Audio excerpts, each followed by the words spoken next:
Berjumpa lagi dengan Albara. Kita lanjutkan cerita kelahiran kembali Dewa Abadi tanpa nama. Jangan lupa share, like, komen dan subscribe. Kelahiran kembali Dewa Abadi tanpa nama bab 611 sepenuhnya. Bahkan Dion sendiri belum sepenuhnya memahami secara pasti apa arti nyala api yang berkedip-kedip dalam manifestasinya. Namun, apa yang dia ketahui adalah bahwa entah bagaimana, api putihnya jauh melampaui kehendak surgawinya dalam hal kemurnian.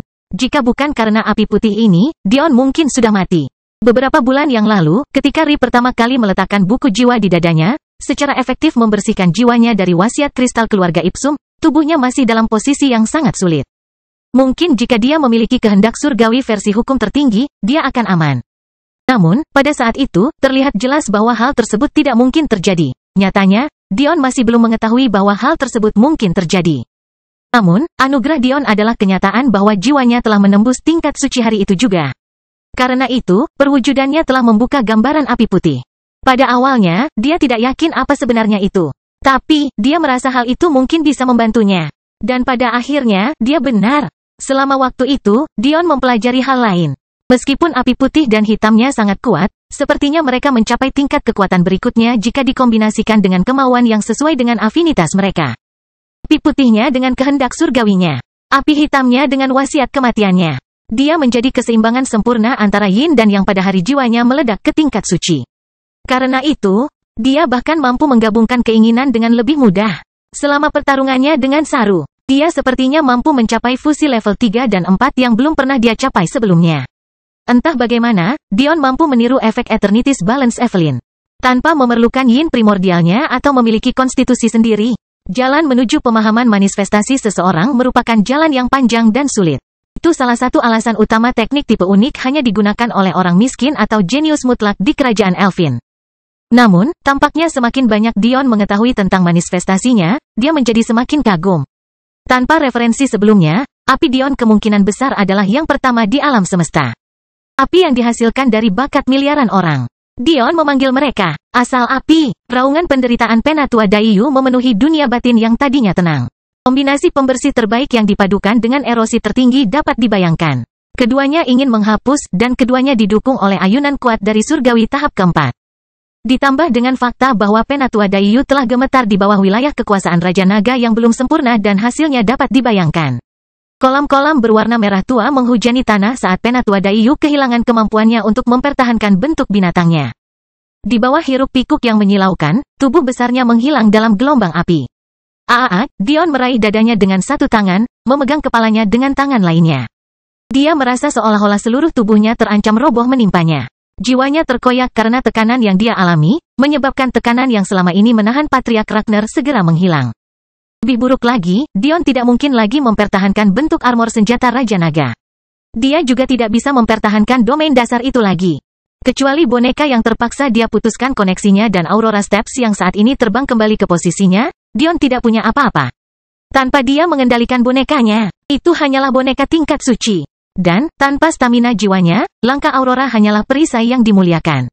Dion tidak percaya rasa sakit luar biasa yang dialaminya. Dia adalah seseorang yang telah mengalami seluruh tubuhnya dipecah dan direformasi. Dia adalah seseorang yang telah menghabiskan 2 bulan organ tubuhnya dimakan oleh kehendak buatan. Namun rasa sakit inilah yang membuatnya ingin tidak merasakannya lagi. Ini adalah pertama kalinya Dion secara paksa menggabungkan surat wasiat tingkat tinggi seperti itu. Kematian adalah hukum tertinggi. Secara logika, menggabungkannya dengan sesuatu yang lain seharusnya mustahil. Faktanya, banyak hukum tertinggi yang merupakan perpaduan dari banyak keinginan. Kehendak kehampaan, misalnya, memadukan ruang dengan berbagai keinginan tipe destruktif dan kegelapan. Jadi, bayangkan tingkat apa yang akan dicapai sebuah wasiat jika Anda menggabungkan hukum tertinggi yang sudah terbentuk dengan wasiat lain yang tinggal beberapa inci lagi untuk menjadi hukum tertinggi. Jenis ketegangan pada jiwa yang terjadi tidak dapat dipertanyakan. Namun Dion pergi dan melakukan ini semua sambil menggunakan senjata dari 33 surga dan sambil mengendalikan boneka tingkat surgawinya. Bagaimana dia masih sadar adalah bukti ketabahan mentalnya dan tekanan yang dialami jiwanya. Namun, sejujurnya, jika Dion tidak menambahkan kekuatan terakhirnya untuk mengisi kembali jiwanya setidaknya sebagian, dia mempertahankan kesadarannya mungkin tidak lebih dari mimpi. Di kejauhan, Patriark Ragnar mengangkat kepalanya untuk melihat pemandangan di hadapannya. Keterkejutan yang mendalam terlihat jelas di wajahnya, Tetapi ketika dia melihat Dion menggeliat di tanah, dia menjadi santai karena mengetahui bahwa ini semua akan segera berakhir. Tidak ada keraguan bahwa Penatua Daiyu terluka parah akibat pukulan terakhir itu. Namun, Dion jelas menerima pukulan berat juga. Dion sangat kesakitan sehingga dia benar-benar mengabaikan fakta bahwa tulang di lengan kirinya telah hancur sebelumnya. Alih-alih menggunakannya untuk memegang kepalanya begitu erat hingga darah mengalir dari kukunya.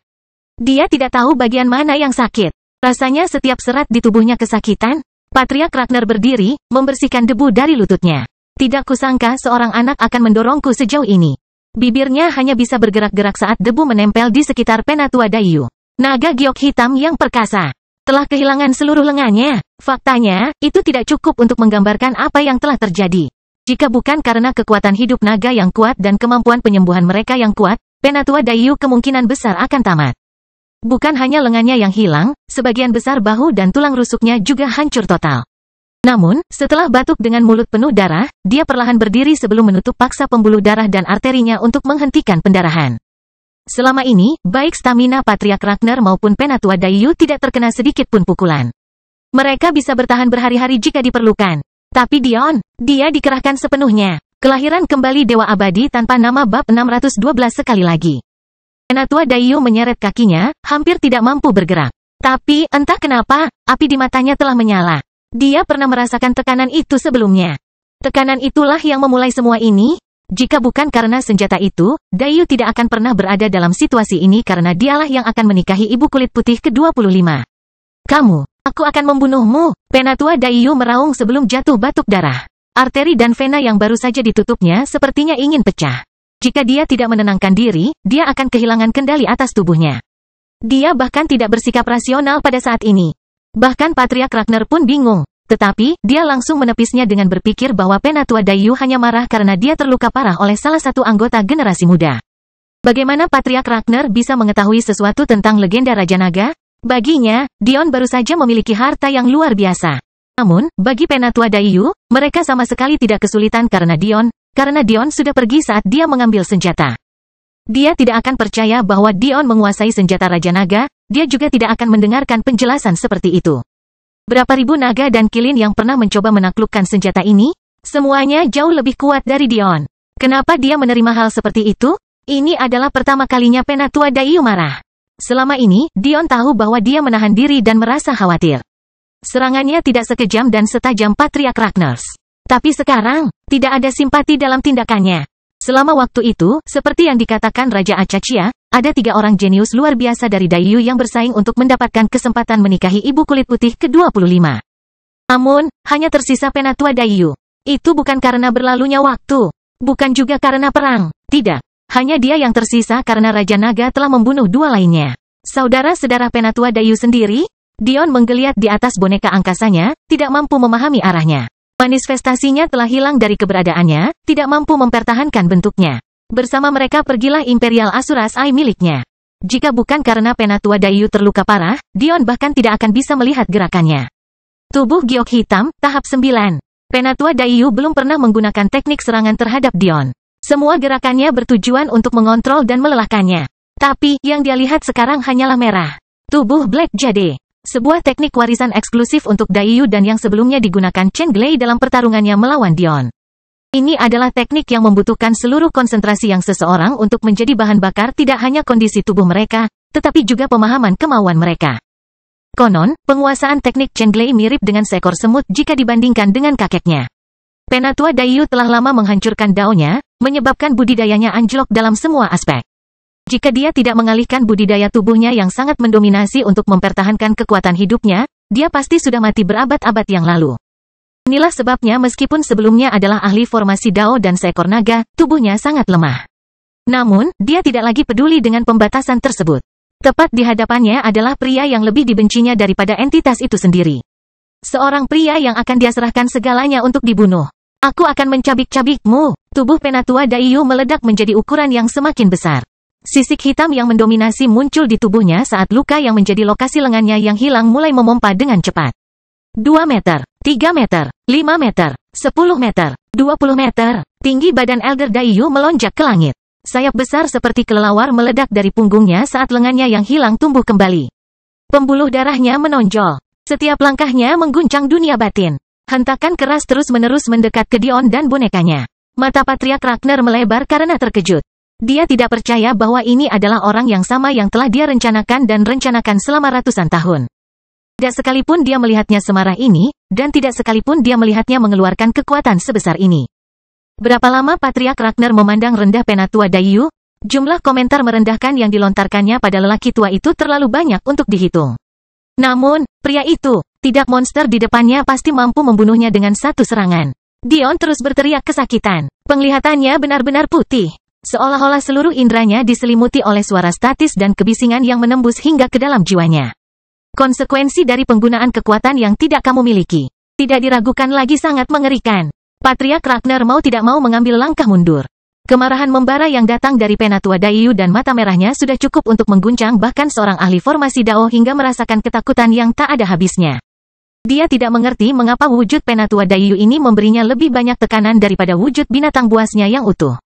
Tetapi bagaimana dia bisa? Pemahamannya tentang warisan binatang masih kurang. Seperti yang Zaire katakan, setiap binatang memiliki 3 jalur untuk dipilih. Jalan manusia, jalan binatang, dan keduanya, jalan manusia memungkinkan pemahaman yang lebih baik. Jalur binatang memungkinkan budidaya yang lebih cepat dan mudah. Dan kombinasi keduanya memberi Anda manfaat yang tak terhitung jika Anda memiliki bakat untuk memahaminya. Inilah mengapa teknik Black Jade sangat menimbulkan rasa takut. Itu adalah warisan yang mampu menggabungkan kedua jalur tersebut, membuat jalannya lebih mudah. Sederhananya, perpaduan bentuk binatang dan manusia Penatua Daiyu adalah bentuk terkuat yang dia miliki. Tidak ada keraguan bahwa saat dia berhenti peduli untuk menyelamatkan hidupnya sendiri, adalah saat dia sekali lagi melangkah ke ranah ahli formasi Dao. Kelahiran kembali Dewa Abadi tanpa nama bab 613 kegelapan. Aura menindas Elder Daiyu mendidih. Dia punya satu tujuan, kehancuran. Boneka Dion sudah lama kehilangan koneksi dengan rasa nyaman, namun ia dapat mengikuti perintah yang sederhana dan logis. Ia memahami bahwa Dion adalah lokomotif dan karena itu memahami bahwa ia memiliki kewajiban untuk melindungi. Dalam satu gerakan cepat, boneka itu mengambil Dion dari kepalanya yang besar dan menggendongnya ke dalam saku di antara tangan dan dadanya, menghadap Penatua Daiyu yang datang dengan satu pedang di tangan yang bebas. Penatua Daiyu, jaga kepalamu. Jika kamu membunuh, tidak akan ada harapan bagi kita berdua. Kerutan di dahi Patriark Ragnar semakin dalam. Dengan pengalaman yang ditanamkannya selama bertahun-tahun, bagaimana mungkin dia tidak merasakan niat membunuh tanpa akhir yang datang dari Penatua Daiyu? Dia tidak bermaksud memerintahkan Dion, dia menginginkan kematian. Namun, Penatua Daiyu tidak mendengar kata-kata Patriark Ragnar, atau dia tidak peduli. Satu-satunya alasan Penatua Daiyu terpaksa mengikuti perintah entitas adalah karena susunan di dalam dirinya saat ini. Tapi, jika dia mengabaikan hidupnya sepenuhnya, alasan apa yang harus dia pedulikan terhadap hal seperti itu? Dia telah melakukan segalanya untuk membunuh Raja Naga ini selamanya. Raungan yang dipenuhi amarah, penyesalan, dan kebencian yang tak terkendali memenuhi udara. Kali ini, ruang terkunci begitu mendominasi hingga bahkan susunan di dalam boneka lembah raja yang mati pun bergetar, hampir hancur dalam sekejap. Ini bukanlah domain yang belum sempurna. Itu adalah domain yang sebenarnya. Patriark Ragnar tidak bisa lagi bergerak, apalagi berbicara. Asumsinya sendiri terancam runtuh di bawah kekuatan Penatua Daiyu. Dia hanya bisa membayangkan apa akibatnya jika aura itu terfokus pada dirinya sendiri dan bukan pada boneka itu. Celah mata Elder Daiyu berkilat saat kaki yang menancap di tanah mendorongnya maju dengan kecepatan yang sangat cepat sehingga dia tampak berteleportasi ke posisi Dion dalam sekejap. Boneka itu hampir tidak bisa bereaksi dalam badai angin yang bertiup kencang di sekitarnya. Apalagi sedihnya Dion yang menyiksa ditenggelamkan oleh kecepatan gerakan Penatua Daiyu. Ribuan ledakan kecil terjadi di setiap giliran kerja. Pedang yang dulunya perkasa menjadi mirip dengan kata-kata kasar yang dibawa kemana-mana karena angin puting beliung. Tinju seperti cakar Elder Daiyu mengarah ke depan, menghadapi upaya perlindungan boneka yang lemah dengan bentrokan yang menghancurkan tanah di bawah kaki mereka. Pedang itu terbang dari tangan boneka itu ketika tubuh besarnya terbang di udara ratusan meter sekaligus, lengan lapis bajanya bergetar karena benturan tersebut. Bahkan jika Penatua Daiyu setengah rasional, dia akan tetap terkejut seperti sekarang. Meski amarah membara di dadanya, indranya didorong secara maksimal. Bagaimana mungkin dia tidak segera menyadari bahwa serangan yang hanya mampu ditandingi oleh para ahli formasi Dao, tidak mengakibatkan boneka itu hancur menjadi abu? Faktanya, bahkan pedangnya tidak memiliki satupun penyok. Boneka ini terbuat dari apa? Namun, semua ini tidak menghentikan Penatua Daiyu untuk mengepakkan sayap besarnya sepanjang 15 meter. Mengikuti boneka terbang itu dengan kecepatan yang sama mendominasinya seperti sebelumnya. Bagaimana Penatua Daiyu bisa mengetahui boneka apa yang digunakan Dion? Pada puncaknya, pertempuran ini hanya akan menjadi lelucon bagi mereka bahkan jika Dion tidak mengendalikan mereka. Ini adalah boneka yang dirancang oleh para elf untuk melindungi tanah paling suci mereka. Bagaimana mungkin mereka tidak menjadi yang terbaik dari yang terbaik? Faktanya, boneka-boneka ini dibuat khusus oleh sekte rusa surgawi untuk sekutu elfin mereka. Dan pada puncaknya, mereka bisa melawan ahli formasi Dao Puncak tanpa kendali seorang master. Dengan boneka yang begitu kuat, bahan pembuatannya tidak bisa dianggap remeh sedikitpun. Untuk mampu menahan jumlah energi misterius yang pernah dimilikinya. Baju besi seperti obsidian yang melapisi boneka dan pedang tidak diragukan lagi merupakan bahan dengan kualitas terbaik di seluruh kosmos. Tinju bersisik Elder Daiyu menghantam boneka itu lagi. Tidak ada ketegangan, tanpa mampu mengumpulkan energinya dengan efisiensi apapun, kecakapan bertarungnya telah turun ke level suci meskipun pertahanannya tetap kuat. Tubuhnya yang besar meluncur di tanah, menggambar kawah demi kawah di dunia batin yang dulunya subur ini. Raungan kemarahan Penatua Daiyu semakin meningkat setiap saat, tidak mampu menahan emosinya. Dia menyerang secara membabi buta lagi dan lagi, berusaha menghancurkan boneka itu sepenuhnya. Tangisan penderitaan Dion terdengar bahkan dari sakunya yang terlindungi.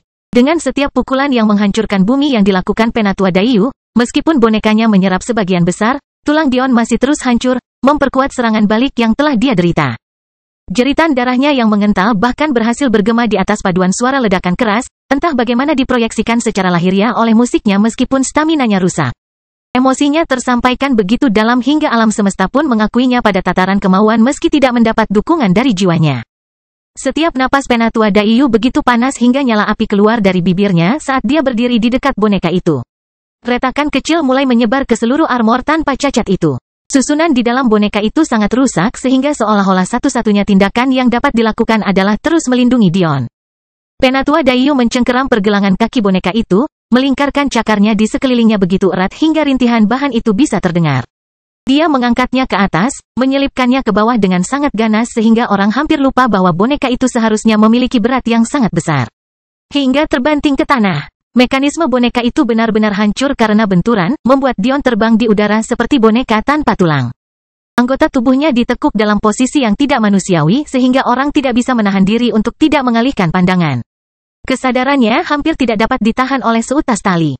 Dia tahu bahwa harapan apapun yang dia miliki akan hilang jika dia membiarkan kegelapan menguasai penglihatannya. Kelahiran kembali Dewa Abadi tanpa nama bab 614 kulminasi. Dion mendarat di tanah dengan keras. Rasa sakitnya sangat parah sehingga dia masih tidak bisa melihat dengan jelas, tapi mengetahui bahwa dia telah kehilangan perlindungan bonekanya, dia hanya bisa memaksa dirinya untuk fokus. Namun, jika hal seperti itu terjadi, dia tidak akan berteriak kesakitan sejak awal.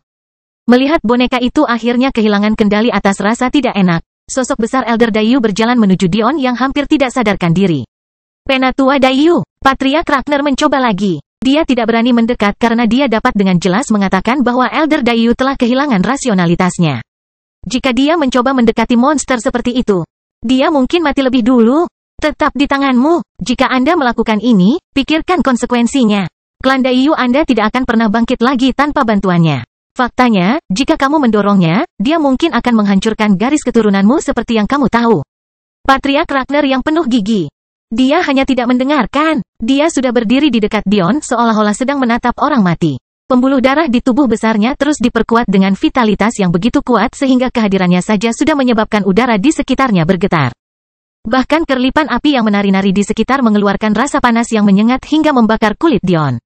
Napas kasar dan dangkal keluar dari mulut Dion yang terbuka tipis. Yang dia inginkan hanyalah napas dalam-dalam, tapi setiap kali dia mencoba, pecahan yang dulunya adalah tulang rusuknya akan menggesek paru-parunya.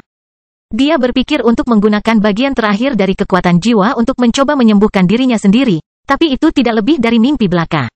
Bukan saja stamina yang dia tinggalkan terlalu buruk untuk mencoba melakukan hal seperti itu, bahkan jika dia memiliki stamina penuh. Itu akan sangat sulit sekarang karena tubuhnya telah mencapai status suci. Sayangnya, tubuh yang dipilihnya adalah pedang bermata dua bagi Dion saat ini.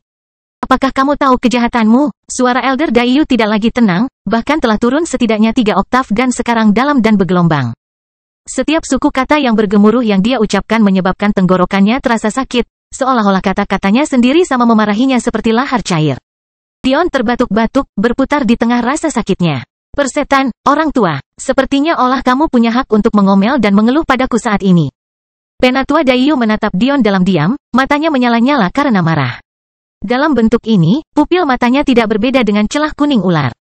Di hadapan orang lain, hal itu seharusnya menimbulkan ketakutan yang melampaui keyakinan. Namun, Dion praktis menghiasi wajahnya. Dua saudara laki-lakiku, dua pria yang bangkit menjadi miliknya sendiri, dibunuh oleh seorang senior yang seharusnya mengabaikan kemajuan mereka. Untuk apa? Jadi, Anda bisa mencatatkan nama Anda lagi dalam sejarah? Jadi, Anda bisa menginjak-injak mereka yang tidak bisa melindungi dirinya sendiri? Jadi tidakkah ada yang akan melupakan nama Raja Naga? Pertanyaan Peter Daiyu menjadi semakin tajam. Raja Naga telah lama menjadi hal yang tabu di negeri Drago Kilin.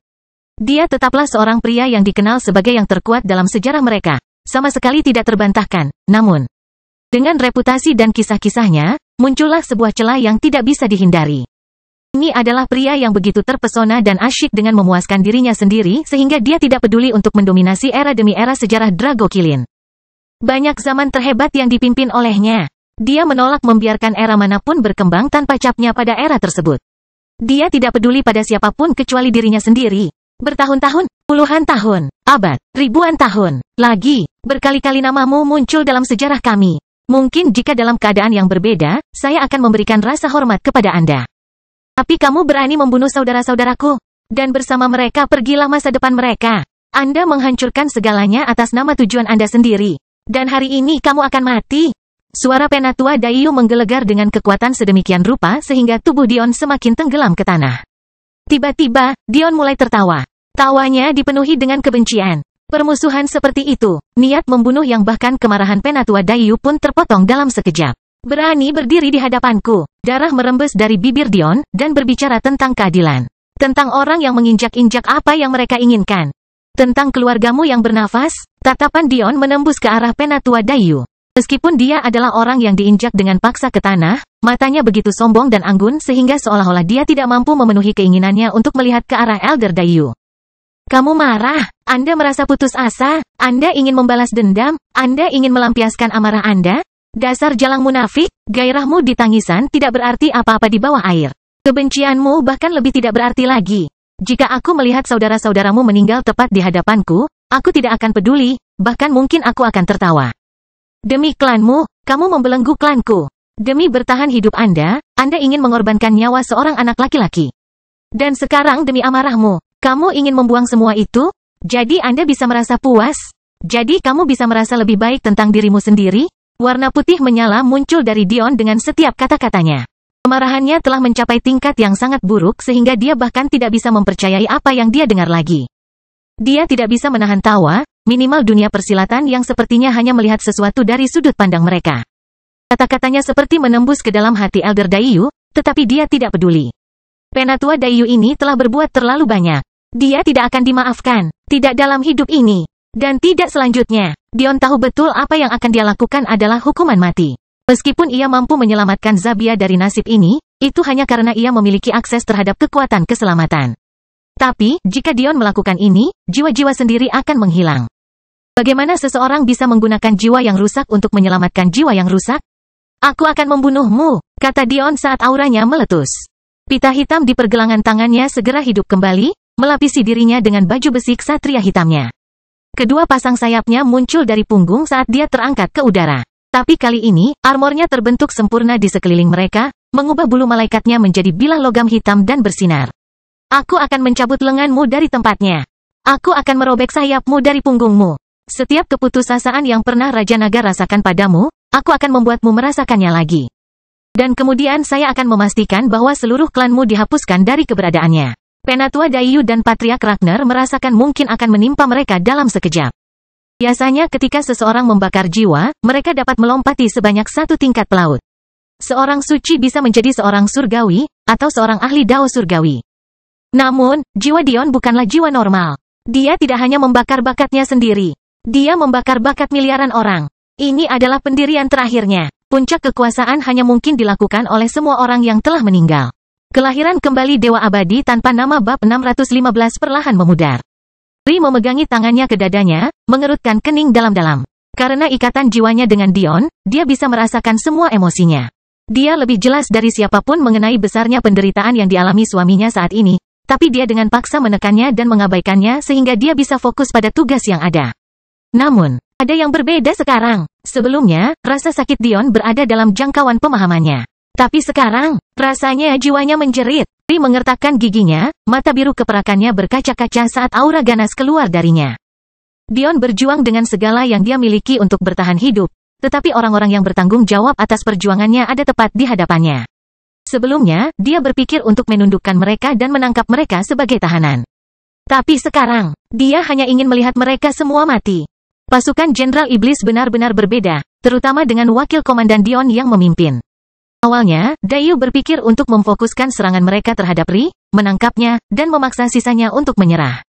Namun, ada masalah besar dalam rencana mereka, jalan gua yang sempit. Pintu masuk gua hanya memungkinkan 4 tubuh besar untuk saling bersilangan, lebarnya hanya sekitar 3 meter. Segera setelah para Jenderal Iblis di sekitar Ri menyadari fokus Dayu, mereka segera mundur, menempatkan diri mereka sebagai pintu masuk gua. Akibatnya, Dayu kehilangan banyak keuntungan yang diberikan oleh jumlah superior mereka. Paling banyak, hanya 2 orang yang berdampingan yang bisa menyerang dengan nyaman. Tapi, ketika kedua orang itu menghadapi 2 Jenderal Suci Iblis terbaik yang dimiliki Dion di pasukannya. Peluang apa yang mereka miliki? Sosok River dan Ronika yang cantik dan rapi berdiri di depan Ri dan 8 Jenderal Iblis lainnya. Menghadapi serangan gencar Dayu sambil mempertahankan keanggunan dan keanggunan mereka. Keduanya menggunakan pedang pendek kembar yang halus, dan sepertinya mereka bekerja sama dengan mulus.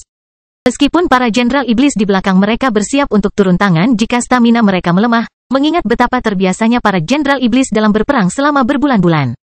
Hal itu sepertinya tidak diperlukan. Melihat situasinya, Ri memiliki setengah pikiran untuk meninggalkan para Jenderal Iblis dan menuju ke gua dengan Lionel sebagai pemandu mereka, tapi ini terlalu berisiko. Setelah memastikan bahwa Lionel sebenarnya adalah pengkhianat seperti dugaan Dion, membiarkan mereka memimpin mereka melalui wilayah yang dia anggap sebagai wilayahnya sendiri akan terlalu bodoh. Faktanya adalah dengan ikatan jiwa Ri dengan Dion, dia dapat menemukan lokasi umum Dion. Masalahnya adalah Tanah Suci Belmont adalah sebuah labirin yang dipenuhi dengan bentuk energi spasial tertinggi. Energi spasial itu sendiri tidak ada artinya bagi Ri.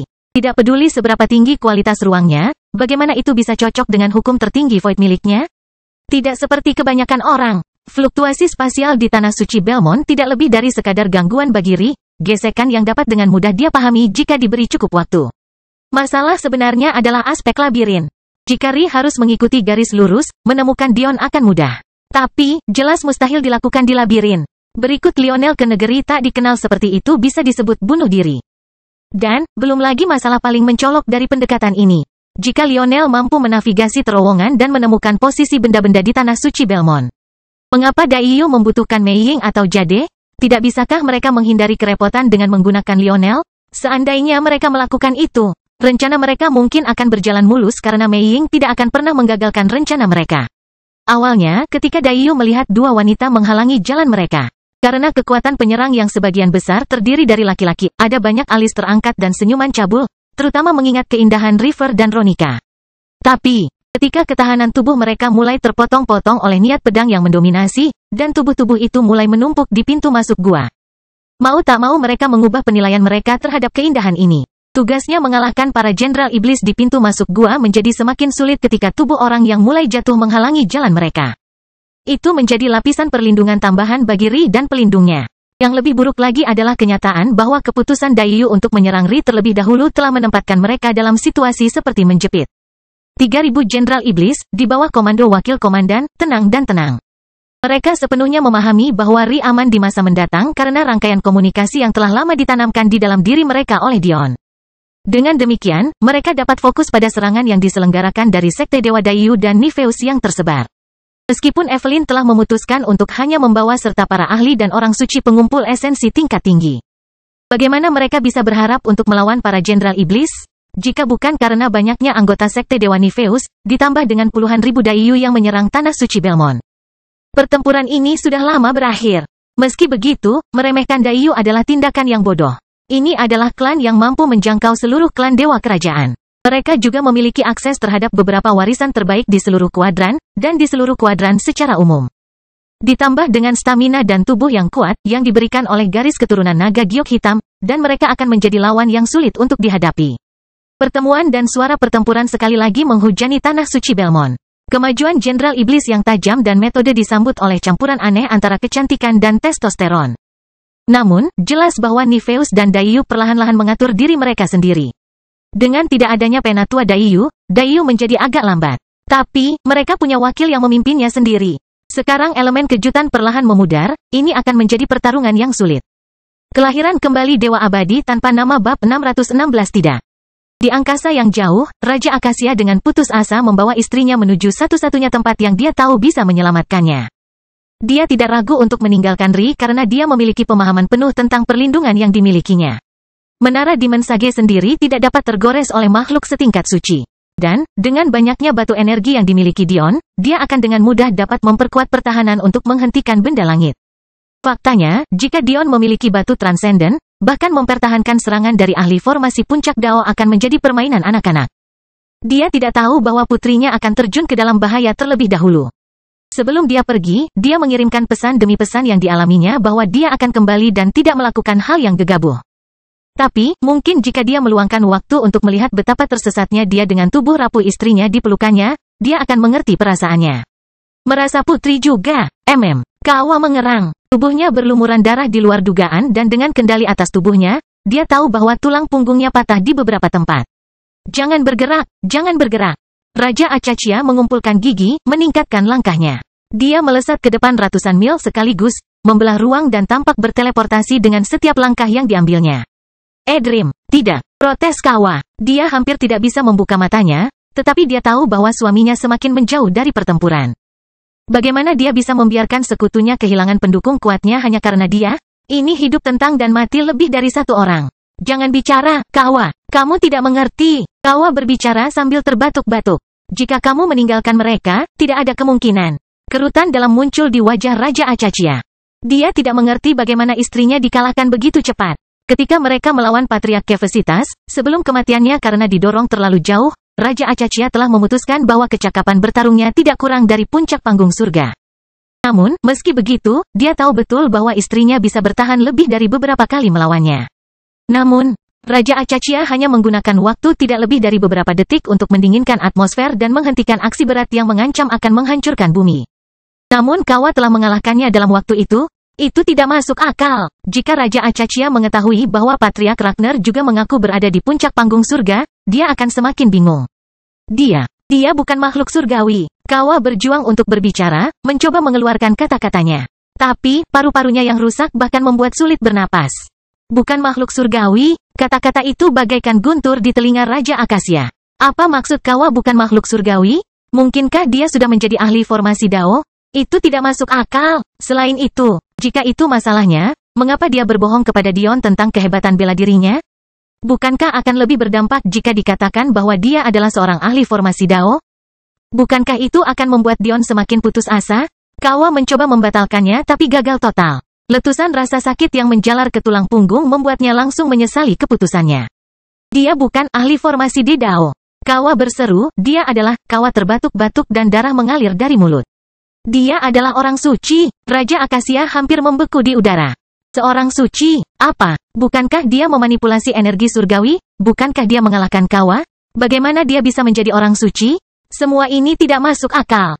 Jika dia adalah seorang Sein, mengapa Raja Acachia, seseorang yang dikenal karena kemampuan inderanya, tidak mampu melihatnya? Yang lebih penting lagi, kenapa Kawa begitu takut dengan hal ini? Dia dengan jelas baru saja mengatakan bahwa jika Raja Acachia pergi, tidak akan ada kesempatan. Apa yang terjadi? Raja Acachia tidak bisa berpikir keras untuk berinvestasi. Dia hanya bisa berharap Kawa punya energi yang cukup untuk menjelaskan, atau dia sudah cukup sembuh untuk melakukannya. Berjam-jam telah berlalu sejak perang pecah, pada kenyataannya setidaknya setengah hari. Meskipun kecepatan menciptakan lintas alam semesta dengan cepat, Kawa tidak bisa melindungi dirinya dari bahaya, jadi Raja Acachia tidak punya pilihan selain mengulurkan sebagian kekuatannya sendiri. Hal ini tidak hanya memperlambatnya, tapi kemungkinan besar akan menambah beban pada luka Ratu Acachia. Namun tak lama kemudian, jam kerja terbayar dan Raja Acachia melihat apa yang dia perlukan untuk segera dicapai, sabuk es. Dengan garis keturunan Kitsune Kawa, terutama fakta bahwa dia adalah sungai Kitsune, ketertarikannya terhadap wasiat tipe air hampir tak tertandingi. Jika dia adalah manusia normal dengan ketertarikan seperti ini, itu tidak akan menjadi masalah. Namun, keributan bahwa binatang dimaksudkan sebagai representasi fisik dari keinginan yang mereka wakili demi keseimbangan alam semesta. Ini berarti tidak ada apapun di alam semesta yang lebih cocok untuk menyembuhkan Kawa selain pemboman inti jurang tipe air terkuat yang tersedia di alam semesta. Melihat keberadaan mereka, Kawa hanya bisa tersenyum lemah dan pahit. Jelas sekali suaminya tidak mengindahkan peringatannya sama sekali. Meskipun dia kembali sendiri, hal itu akan memakan waktu setidaknya beberapa jam. Jaraknya yang ratusan galaksi dan tata surya yang tak terhitung kini membuatnya mengecewakan. Kawa ingin menggunakan energi esensi untuk mengomunikasikan kata-katanya, tapi dia hanya sadar dan hanya punya cukup energi untuk berjuang agar tetap terjaga. Dia ditinggalkan dalam kondisi yang mengerikan oleh Patriark Ragnar dan Kefesitas. Dia sama sekali tidak punya apapun yang tersisa di tubuh kecilnya untuk diberikan. Di dalam dirinya, sesuatu yang jahat sedang menyebar. Racun yang sangat familiar bagi Dion, kecuali ini bukan hanya pada level yang sama sekali berbeda. Kawa tidak memiliki kekuatan untuk melawannya. Kelahiran kembali Dewa Abadi tanpa nama bab 617 tidak peduli apa. Raja Acaccia mendarat di sabuk es. Kelihatannya tidak lebih dari selembar kertas putih tak berujung. Badai salju segala membawa jenis curah hujan beku, mulai dari batu es besar, hingga serpihan salju lembut. Kanvas berwarna putih dan biru tajam bahkan membuat Raja Acaccia merinding. Dia sendiri adalah ahli keinginan air yang sangat dipuji. Tetapi bahkan bagian sabuk es ini terlalu sulit untuk dia tangani karena ribuan mil lebih dalam daripada area yang diambil Delia oleh Patianeva. Namun, dia melakukan hal yang tidak terpikirkan. Tanpa ragu-ragu, dia melepaskan semua perlindungan dari istrinya, membaringkan tubuh yang berlumuran darah dan rapuh di atas lapisan es transparan. Tempat tidur tempat dia berbaring begitu besar dan jernih sehingga orang bisa masuk ke tempat tidur di ujung yang lain. Mata Raja Acaccia berbinar, namun terancam membeku dalam sekejap saat dia menyaksikan sosok cantik istrinya berubah menjadi rubah putih yang agung. Kemarahan menggetarkan hatinya saat dia menyalahkan dirinya sendiri. Ekor Kawa telah tercabut seluruhnya. Harga dirinya sebagai kitsune, diludahi oleh tindakan kejam dan menjijikkan dari Patriark Ragnar. Panjangnya hanya sekitar 3 tangan, dan tubuh kecilnya gemetar. Tapi, Raja Acaccia tahu bahwa dia perlahan-lahan pulih ketika warna biru melayang lembut di atas bulu putihnya yang dulunya tanpa cacat. Rubah kecil itu terbatuk, menyebabkan kristal merah beterbangan dari mulut mungilnya. Senyuman kecil tersungging di bibir Raja Acaccia saat ia melihat hidung manis istrinya itu bergerak-gerak karena desahan lega. Namun, ada rasa sakit yang tersembunyi di mata Raja Acaccia. Kawa pernah meninggalkan jalur binatangnya untuk menempuh jalur manusia sehingga dia bisa melahirkan Alex kecil mereka. Tapi, dengan keputusan itu, hilanglah kemampuan menggunakan flu untuk menyembuhkan seperti yang dia lakukan sekarang. Jadi, orang mungkin bertanya-tanya, bagaimana dia mendapatkan manfaat dari kemampuannya yang telah hilang? Jawaban sederhananya adalah dia telah mendapatkan kembali kemampuan itu. Jawaban yang rumit adalah bahwa tidak ada sesuatu pun di alam semesta ini yang gratis. Seseorang tidak bisa begitu saja beralih antar disiplin ilmu dengan begitu mudah dan tidak mengharapkan dampaknya. Tidak ada yang mengetahui hal ini lebih lanjut dari Raja Acaccia, dan karena itu, dia tidak tahu apakah dia bisa melihat wujud manusia istrinya lagi. Dion berdiri di langit dengan sayap logamnya mengepak perlahan, namun gerakan mereka setiap menit bahkan menyebabkan Elder Dayu merasakan tekanan untuk mundur. Alasannya sederhana, ketika orang lain membakar jiwa mereka sebagai hasil akhirnya, mereka akan menuangkan kelebihan energi ke dalam tubuh atau pengembangan energi mereka. Namun, Dion berbeda. Faktanya, dia hanya mengalihkan sedikit energinya untuk merekonstruksi patahan terbesar pada tulangnya, sama sekali mengabaikan jumlah patah tulang yang hampir tak terhingga. Tidak seperti orang lain, Dion mengungkapkan seluruh kekuatan dalam jiwa. Dia tahu benar bahwa jika dia memberi bahan bakar pada tubuhnya atau penanaman energi, itu tidak akan menghasilkan apa-apa.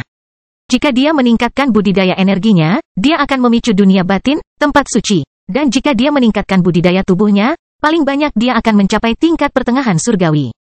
Itu belum cukup, mengingat keterbatasan waktu yang dimilikinya. Api putih menyala menari-nari di sepanjang armor ksatria hitamnya saat kekuatan ketakutan merobek tahap demi tahap. Tahapan surgawi yang lebih rendah. Tahap surgawi yang lebih tinggi. Tahap surgawi puncak. Tahap formasi Dao bawah. Tahap formasi Dao tengah. Tahap formasi Dao tinggi. Tahap formasi puncak Dao. Jiwa Dion naik ke tahap yang hanya bisa ditandingi oleh ahli formasi Dao. Nafasnya tersengal-sengal, dan tubuhnya sudah penuh sesak. Dia tahu betul bahwa dia tidak bisa bertahan lama dalam bentuk ini. Jika jiwa tidak hancur, tubuhnya akan hancur. 10 detik. Raja Naga, Dion meraung. Segel meledak dari baju besi Dion, menyebabkan nilainya mencapai tingkat yang tak terhitung. Tapi, apa yang benar-benar menyebabkan Penatua Dayu dan Patriark Ragnar gemetar adalah domain sombong yang menyelamatkan mereka beberapa saat kemudian. Dengan Dion membakar jiwanya, Senjata Raja Naga memiliki jumlah energi yang hampir tak ada habisnya untuk mengisi bahan bakarnya pada puncaknya dan Dion mengambil keuntungan penuh. Lingkungan sekitar dipenuhi dengan tekanan yang begitu mendominasi sehingga Patriark Ragnar segera kehilangan kendali atas keinginannya. Tidak peduli seberapa keras dia berusaha, dia tidak bisa memanggil petir untuk menyerang Dion di udara. Mengenai Elder Daiyu, dia sudah merasakan efek buruk dari penggunaan paksa bagian dari pemecahnya yang telah dia segel. Dia tahu betul bahwa hidupnya akan segera berakhir baik di tangan Dion atau alam semesta. Lebih buruk lagi, mengingat masalahnya, Dion tidak punya alasan untuk terus berbohong tentang menjadi Raja Naga, namun dia melakukannya. Melalui semua ini, Penatua Daiyu tidak mau berpikir bahwa dia telah salah. Langkah Aurora melesat ke udara. Tanpa ragu sedikit pun, Dion melepaskan tekanan ketakutan pada Penatua Daiyu dan Patriark Ragnar. Dengan bertambahnya kekuatan jiwa, targetnya tidak lagi harus berada tepat di bawah tangga. Faktanya, Dion merasa dia bisa menempuh jarak ratusan kilometer jika dia mau. 9 detik. Pikiran Dion berpacu. Dia dapat merasakan dengan kemampuan sensorik tambahannya bahwa Elder Daiyu berada di tahap terakhir hidupnya. Secara logika, masuk akal jika Dion mengabaikannya, dan menyerang Patriark Ragnar karena Penatua Daiyu akan mati. Tapi, Dion tidak bisa meremehkan benda langit. Terutama seseorang yang secara formal merupakan ahli formasi Dao. Tidak ada yang tahu berapa lama dia bisa bertahan. Dan, Dion akan menjadi tidak berdaya dalam waktu kurang dari 10 detik. Jika Dion mengejar Patriark Ragnar dan gagal, maka dia harus menghadapi 2 orang surgawi yang terluka saat dia tidak mampu sepenuhnya. Tapi, jika dia mengejar pembunuhan yang pasti, maka dia mungkin bisa melukai Patriark Ragnar secukupnya sebelum dia kehabisan waktu. Berpikir sejauh itu, Dion segera bergerak, tidak lagi menebak-nebak. Dia menari di ujung pisau, dan dia tahu itu. Tapi, tekad di matanya telah berkobar ke tingkat yang baru. Dia memiliki terlalu banyak orang yang mengandalkannya. Terlalu banyak orang yang tidak bisa dia kecewakan. Apa yang akan terjadi setelah 10 detik ini? Dion tidak tahu. Namun yang dia tahu adalah, apapun yang terjadi, dia hanya memikirkan kemenangan. Kelahiran kembali Dewa Abadi tanpa nama bab 618 detik. Kecepatan Dion membutakan. Dengan mengandalkan armor ksatria hitamnya untuk melindungi tubuhnya, dia bisa menggunakan jiwanya untuk dengan bebas meningkatkan kecepatannya ke level puncaknya. Tidak butuh waktu lama bagi Dion untuk menyadari bahwa meskipun jiwanya telah ditingkatkan dalam keluaran kekuatan, tekanan yang diberikan pada Patriark Ragnar tidak meningkat pesat seperti yang dia harapkan. Sebagian kecil dari dirinya berpegang pada gagasan bahwa jiwa Patriark Ragnar dan Penatua Daiyu mungkin langsung runtuh di bawah tekanan yang diberikan oleh Aurora Steps pada mereka. Tapi, yang jelas langkah Aurora tidak mengakui peningkatan kekuatan jiwanya yang hampa. Tapi, itu tidak masalah. Selama dia bisa menghentikan pergerakan Patriark Ragnar, itu sudah cukup. Penatua Daiyu menyaksikan tanpa daya ketika sosok Dion kabur ke arahnya. Sebuah sabit berisi ki kematian tingkat niat kedua dicambuk ke arah sisiknya yang kuat. Tidak ada pergerakan untuk Penatua Daiyu. Dengan kerusakan jiwanya yang disebabkan oleh Sekte Rusa Surgawi, langkah Aurora memiliki efek yang lebih besar padanya daripada Patriark Ragnar. Ribuan susunan senjata neraka memenuhi langit. Membombardir Penatua Daiyu dengan lembing berisi ki kematian yang tak ada habisnya. Tidak ada keraguan atau simpati dalam tindakan Dion. Dia melepaskan serangan kuat demi serangan kuat. Jika dia tidak melakukannya, dia tidak akan punya peluang untuk menang. Penatua Daiyu tidak dapat bereaksi sedikit pun. Potongan yang tak terhitung jumlahnya memenuhi sisiknya yang kuat, memotongnya di bawah serangan yang tak ada habisnya. Kekuatan jiwa diabaikan karena itu adalah disiplin yang paling sulit untuk diterapkan ke dalam kekuatan nyata. Dan kebenarannya terlihat jelas. Meskipun kekuatan jiwa Dion telah ditingkatkan ke tingkat formasi Dao, memungkinkan dia untuk menggunakan kehendak hukum tertinggi tanpa syarat dan memungkinkan penggunaan senjata Raja Naga secara maksimal. Kekuatan serangannya masih menyedihkan di hadapan Penatua Daiyu, bahkan ketika dia tidak mampu membalas. Jika bukan karena Dion memiliki akses ke hukum tertinggi, dia mungkin tidak akan bisa melukai Penatua Daiyu dalam wujudnya saat ini sama sekali. 7 detik. Patriark Ragnar berusaha mengangkat kepalanya. Dia khawatir dengan apa yang terjadi, tetapi ketika dia melihat bagaimana serangan Dion yang tiada henti hanya menyebabkan luka daging, dia tidak bisa menahan tawa terbahak-bahak. Berjuang, lanjutkan. Patriark Ragnar tahu bahwa ini tidak akan bertahan lama bagi Dion. Meskipun dia kesal dengan kenyataan bahwa Dion membakar jiwa, yang akan menimbulkan masalah bagi rencana mereka, itu lebih baik daripada dia mati. Entitas tersebut kemungkinan akan menghukum mereka dengan berat. Tetapi Patriark Ragnar tahu bahwa dia masih membutuhkan mereka, jadi, hidupnya aman untuk saat ini. Dion mengabaikan tawa Patriark Ragnar. Serangannya menjadi lebih cepat dan tajam. Dia mencoba mencampurkan segala macam surat wasiat. Api hitamnya, api putihnya. Dia bahkan menggunakan kemauan kristalnya untuk memperkuat serangannya secara maksimal. Dion tidak mau mengalihkan kekuatan jiwanya dari memberi daya pada armornya, menjadi memberi daya pada sabitnya. Jika dia melakukannya, satu pukulan dari Peter Dayu akan mengakhiri hidupnya. Tapi, Dion tahu dia harus mengambil risiko. Waktu yang tersisa tidak cukup. 5 detik. Armor itu benar-benar hilang dari tubuh Dion saat dia mengalihkan seluruh energinya ke sabit di tangannya, memberi kekuatan pada senjata Raja Naga untuk melakukan serangan total. Sabitnya diayunkan ke bawah, dilapisi dengan tepi kuat dari pedang tingkat 5 dan kemauan luar angkasa yang menyatu, disertai dengan nyala api hitam dan ki kematian yang tak ada habisnya. Aaat! Elder Dayu meraung ketika lengannya melayang, diiringi dengan suara darah yang keluar dari sosoknya yang setinggi 20 meter. Mata Dion melebar. Efektivitas senjata Raja Naga sungguh mencengangkan. Meskipun Dion segera merasakan kehangatan terkuras abis, meskipun dalam kondisi terbakar, dia tidak bisa menahan rasa hormat.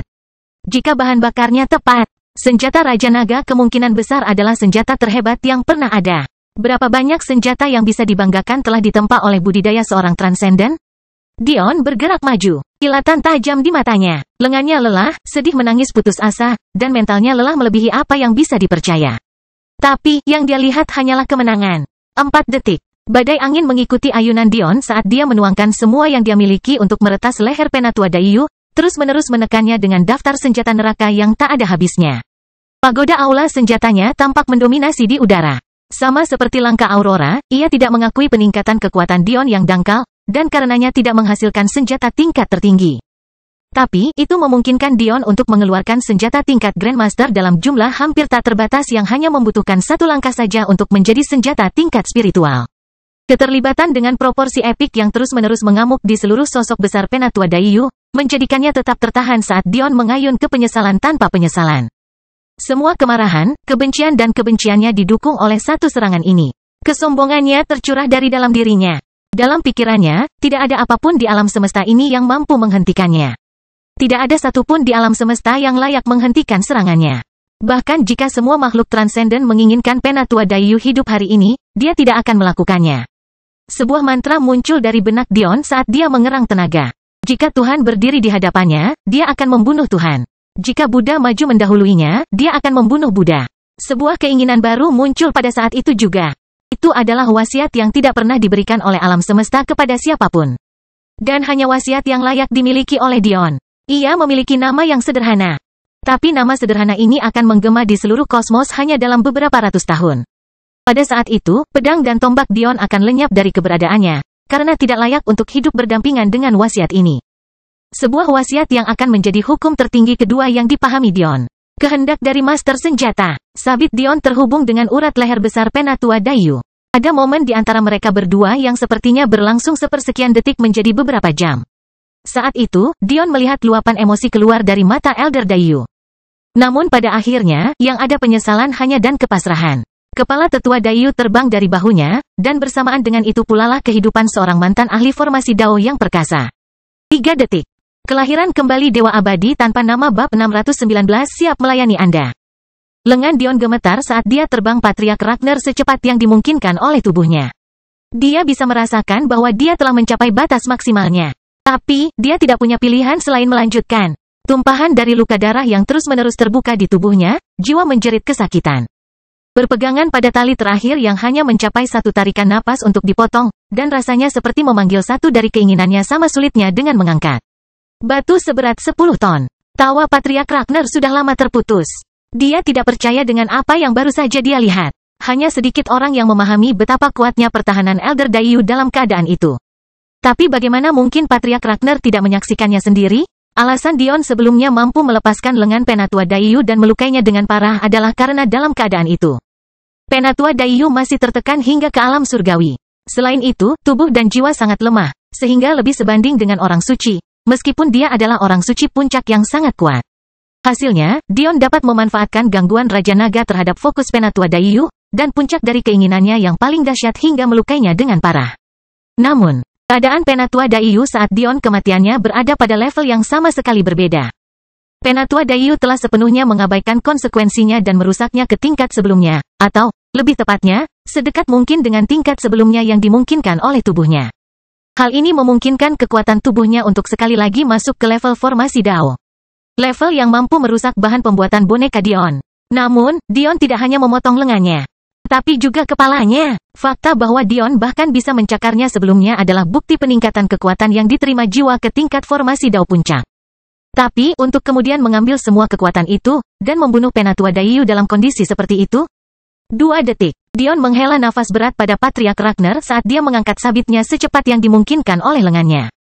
Butuh waktu terlalu lama untuk terbang ke sini, tapi tanpa baju besi ksatria hitam yang melindunginya, dan betapa rusaknya tubuhnya, terbang dengan kecepatan puncak hanyalah lelucon. Dion tidak menyia-nyiakan kata-kata apapun. Bahkan jika dia ingin mengatakan sesuatu, dia tidak bisa. Dia benar-benar tidak punya tenaga untuk melakukannya. Dia tidak tahu apa yang akan terjadi setelah ayunan ini, tapi dia mengerahkan seluruh kemampuannya. Satu-satunya pikiran hanyalah membunuh pria setinggi 5 meter di depannya. Pria yang telah menempatkannya dalam situasi keputusasaan yang tak ada habisnya, pria yang telah membuatnya gemetar. Patriark Ragnar tidak berkata apa-apa saat dia melihat sabit itu turun. Matanya sepertinya kurang fokus pada Dion, dan lebih tertuju pada senjata Raja Naga. Dia tahu sama seperti siapapun bahwa Dion hanya bertahan selama ini karena senjata itu. Tanpa perlindungannya, Penatua Daiyu akan membunuhnya dan tanpa kekuatannya, dia akan memiliki peluang besar untuk melukai salah satu dari mereka. Namun, dia telah membunuh salah satu dari mereka. Dion meraung dengan kekuatan terakhirnya, sabitnya berkilau. Tidak kusangka aku akan didorong sejauh ini. Oleh seorang anak kecil, energi suci meletus di sekitar Patriark Ragnar. Dion hampir tidak punya waktu untuk menyadari fakta bahwa apa yang dia rasakan, sama sekali tidak masuk akal. Kebenaran dari masalah ini lebih jelas daripada yang mau diakui siapapun. Sudah menjadi rahasia umum bahwa para Ragnar mengalami masa-masa yang sangat sulit dalam mengatasi kesengsaraan surgawi. Jika Anda adalah seorang Ragnar yang berhasil bertahan menuju kesucian, Anda sudah menjadi keajaiban di antara keajaiban dan seorang jenius yang berharga. Jika Anda berhasil mengatasi 2 kesengsaraan dan menjadi surgawi, Anda akan menjadi salah satu pejabat tertinggi dalam sejarah klan Ragnar. Anda hanya akan menjadi terlalu penting. Bagaimana bisa pejabat penting seperti itu dikirim ke alam semesta kecil ini? Itu belum lagi fakta bahwa Patriark Ragnar telah mengklaim sebagai puncak surgawi. Seseorang seperti itu yang memiliki kesempatan untuk melampaui kesengsaraan fana terakhirnya tidak akan pernah dikirim dalam misi seperti itu untuk melenyap di alam semesta ini. Sejak awal, Patriark Ragnar menjadi seorang surgawi tidak masuk akal. Dion tidak memikirkannya. Yang bisa dia fokuskan hanyalah mengayunkan sabitnya semakin cepat. Dia telah mengunci kemampuan Patriark Ragnar untuk bergerak dengan langkah auroranya dan dia telah mengunci kemampuan Patriark Ragnar untuk menggunakan kemauan dengan wilayah kekuasaan Raja Naga. Dia menolak untuk percaya bahwa dia akan kalah. Patriark Ragnar meraung saat bilahnya hanya berjarak beberapa inci dari lehernya. Tetapi tidak ada yang terjadi. Sabit Dion dengan rapi memotong kepala Patriark Ragnar menjadi 2, mengiris telinganya dari satu sisi ke sisi lain. Darah berjatuhan ke tanah dengan deras, menggenang di kepala mantan klan Dewa Ragnar. Visi Dion berenang. Kobaran api putih yang pernah mengelilinginya memudar, meninggalkan seorang remaja laki-laki berlumuran darah dengan banyak tulang yang patah untuk dihitung. Kakinya terseret saat dia berjalan menuju ukiran batu yang menahan segel. Dia memiliki satu hal terakhir yang harus dilakukan sebelum kekuatan jiwanya habis sepenuhnya.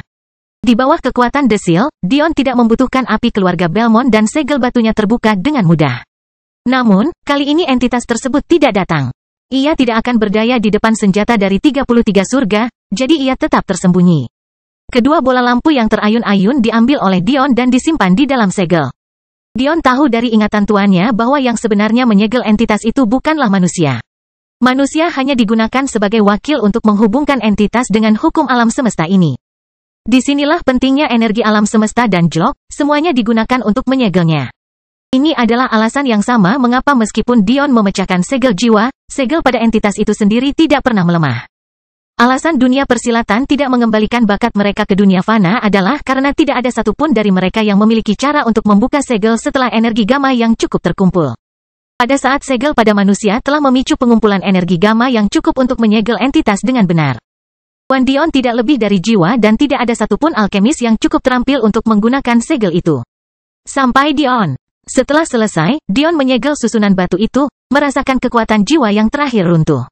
Jika dia tidak menggali dan menemukan seseorang yang mampu menghentikan keruntuhan ini, dia akan mati. Sambil kebetulan, dia memulai perjalanan panjang ke katakombe Belmont Holdland, berharap dia bisa menemukan jalan keluar melalui transmisi spasial. Namun, saat itulah tawa yang menggema membuat langkah Dion terhenti dan jantungnya bergetar karena hawa dingin yang tak ada habisnya.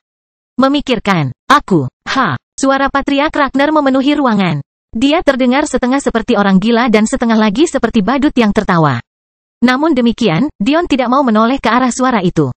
Di sana berdiri Patriark Ragnar yang sangat sehat. Tapi, rambutnya tidak lagi pirang keemasan. Bahkan mata birunya telah berubah menjadi coklat tua. Karena kamu telah membuatku keluar, aku harus memberikan yang pantas. Patriark Ragnar membungkuk di udara, merentangkan tangan secara teatrikal. Loki si penipu, siap melayanimu. Kelahiran kembali Dewa Abadi tanpa nama bab 620. Apa yang akan terjadi? Di dalam Arena City, pertarungan Pakal dan Ragnar masih berkecamuk. Banyak sub keluarga Elfin yang bergabung dalam pertempuran, menyerahkan pertahanan melawan planet penyerang lainnya kepada keluarga cabang utama. Saat ini, arenanya sendiri tidak lagi menyerupai stadion.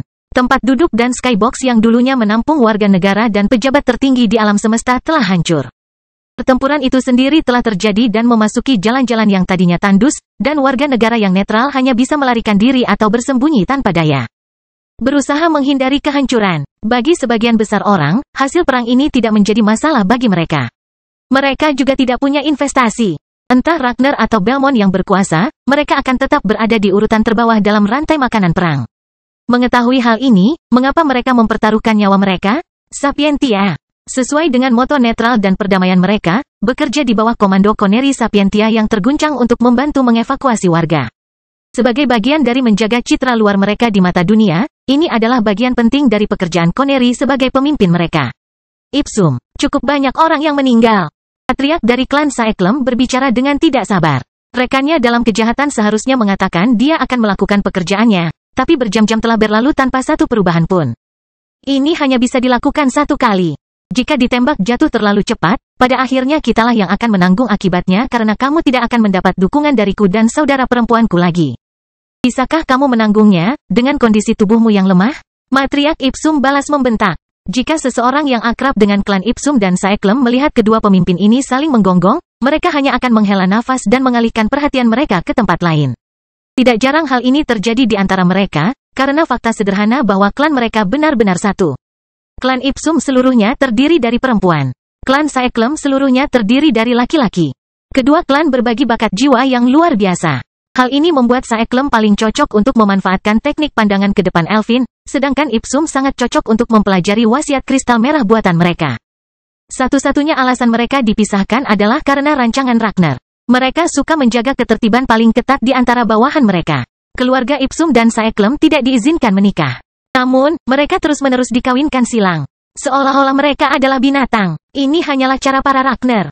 Eksploitasi, manipulasi, melecehkan. Namun, para Ipsum dan Saeklem tidak punya pilihan. Dan, dalam hal ini, begitu pula klan tambahan lainnya di bawah komando klan Dewa Kaisar Ragnar utama.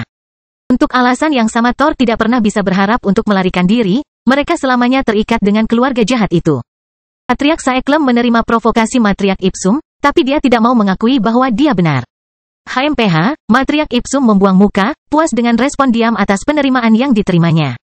Tapi, dia segera melakukan sesuatu yang membuat bibir Patriark Saeklem berkedut. Ayo pergi ke pilar Ipsum. 10 wanita lanjut usia menghilang dari lokasinya. Cih, Patriark Saeklem hampir memutar matanya. Pertempuran terus berkecamuk, sama sekali tidak menyadari perubahan rencana klan tambahan Ragnar. Berbeda dengan perang yang dipimpin oleh Dion, perang di dunia persilatan sangat berbeda, terutama perang yang dimulai secara spontan seperti ini. Kakak laki-laki tertua Kaetlem telah mengambil posisi komando, namun dalam hal perintah, dia jarang memberikan perintah. Dia memimpin dengan memberi contoh, membanjiri lautan rambut pirang, mata biru, dan kilat tak berujung dengan mencapai yang memerah. Dia tidak bisa menghitung jumlah Ragnar yang jatuh di bawah pinggang, tapi dia berniat untuk mencapai Thor dan Vidar, keduanya berlari hampir tak tertandingi. Mereka berdua dikelilingi oleh puluhan penjaga tingkat suci yang memungkinkan mereka lolos dari persaingan yang bisa mereka hadapi. Namun, semua pakal tahu betapa besarnya pukulan yang akan mereka terima jika mereka mengalahkan dua anggota Ragnars yang diunggulkan iman. Semua orang tahu bahwa ada larangan besar terhadap pencurian benih iman. Faktanya, mengambil benih kepercayaan Ragnar hanyalah hukuman mati bagi banyak orang. Bahkan jika Anda adalah bagian dari Ragnar. Ini karena Ragnar telah lama menggunakan metode khusus untuk mengendalikan mereka yang mewarisi benih kepercayaan ini. Inilah sebabnya meskipun dia adalah seorang sadis di antara para sadis, Loki Ragnar tidak pernah berpikir untuk mencuri benih iman sebagai putra atau Thor. Namun, yang juga diketahui semua orang adalah bahwa ada metode untuk melumpuhkan benih keyakinan, menyebabkan dibutuhkan waktu lebih lama untuk bereinkarnasi dibandingkan biasanya. Jika benih keyakinan hancur sebelum bisa menghilang, perlu waktu untuk melakukan reformasi dalam aliran pemikiran sebelum bisa dilahirkan bersama dengan kejeniusan berikutnya. Itulah tujuan Ire Pakal, kakak tertua Kaetlem.